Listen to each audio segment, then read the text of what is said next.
হান্নানা একটা খেজুর গাছের নাম, যাকে ধরে খুতবা দিতেন রাসূল আকরাম, যাকে ধরে খুতবা দিতেন রাসূল আকরাম।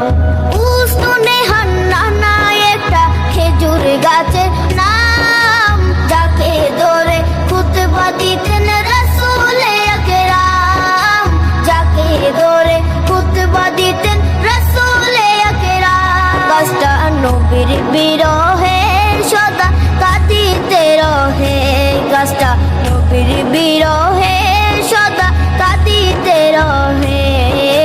হতবাক হয়ে দেখে যত সাহাবায়ে কেরাম, হতবাক হয়ে দেখে যত সাহাবায়ে কেরাম।